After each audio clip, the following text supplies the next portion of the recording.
Let's talk about narcissism from a spiritual perspective, part 19. In this video, we're going to talk about the aftermath. This is the part where you finally had the strength to leave the narcissist in your life, and now you are left trying to process what it is you just experienced. What you were dealing with was a demonic, unclean spirit that was operating inside of the narcissistic person. And the objective of that spirit is to take you down and the narcissist person down. The only difference is you being the empath, you being one of God's chosen, you are aware of what's going on. The narcissist is just completely oblivious to the fact that they're being used as a pawn for the enemy.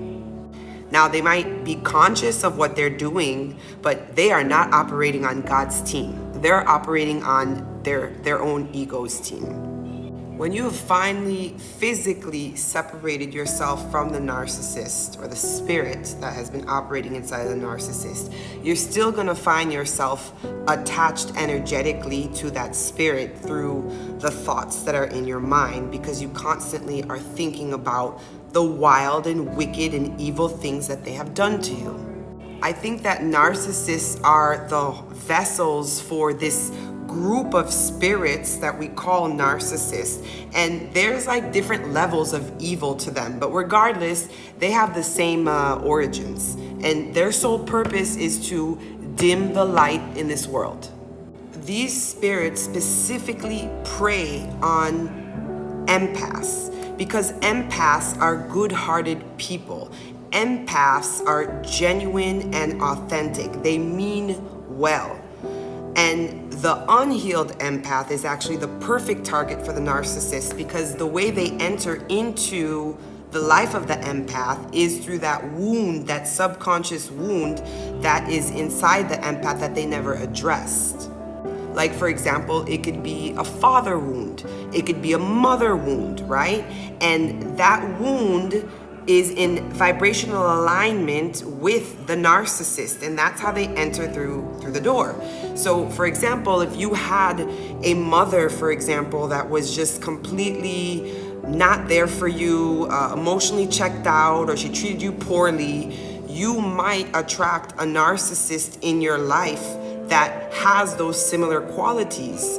Or because you have low self-esteem in yourself, you allow certain behaviors in the narcissist to pierce your reality, because you simply don't have the strength in order to not allow that narcissist to behave that way towards you, because you lack self-worth, you lack self-value. One of the reasons why a lot of people tell you to go no contact is because the narcissist might hoover their way back into your life, but it's not genuine. You may hoover back into someone's life because you genuinely want to make things work out, or you may genuinely be apologetic for something that you may have done. The narcissist, it's a game for them. The only person that narcissist is capable of thinking about is themselves. You have to keep in mind, these people, the way they operate is not the way that empaths, God's people, light workers, earth angels operate. You see, God's people operate with the light of God inside of them. Narcissists operate with the false light of this world. This is why a lot of people say the best way forward is no contact. Cut these people out. You're dealing with demonic, unclean spirits that are messing with a narcissistic person's mind. No matter what you do, no matter how much love, kindness, compassion, understanding that you show a narcissist, sadly, they will most likely resort to their old ways. Narcissists are energy vampires. The only way they can get away with what they get away with is having weak vessels next to them that are food for those spirits operating in their mind. Don't be the food to those demonic spirits. During the no contact phase, you have to, as hard as it is, put the focus and attention back to yourself. I could totally understand that with those ruminating thoughts, you will replay the good moments and the low moments, the good moments and the low moments, and it will just leave you completely in shock, in awe, because to deal with a narcissist is to dance with the devil. They really are sad, sad, empty souls. They lacked love in their lives, they had trauma growing up, and they never addressed their issues. And I know a lot of people will say, well, I had trauma in my life and I don't act like that. Think about this. Everybody, when they entered into this world, came with a different set of baggage. You don't know what's going through that bloodline of that person. You don't know how many years of trauma that passed on generation after generation. Everyone behaves and operates differently. There are some people that go through trauma and they become a better person out of it, or they're the generational curse breaker and they choose for it to stop with them. And there are some people that have gone through trauma and they simply do not have the tools to stop it, and they repeat exactly what they themselves went through. The best thing you could do is remove yourself from the equation. You can pray for them in the fifth dimension. You can send them light, but there are certain spirits that you just gotta give them to God. It's not your responsibility to save anybody except yourself. Recognize your worth, understand your value. If someone cannot treat you the way you need to be treated, then you need to have the strength to cut them out. It's really simple. It's us that makes it complicated because we create narratives in our mind. Some of y'all are defending these grown adults who know better, but you keep on allowing yourselves to get mistreated by this spirit. When you physically separate from a narcissist, you won one battle. But the second battle now is removing those energetic imprints that have been inside of you by dealing with the narcissistic spirit.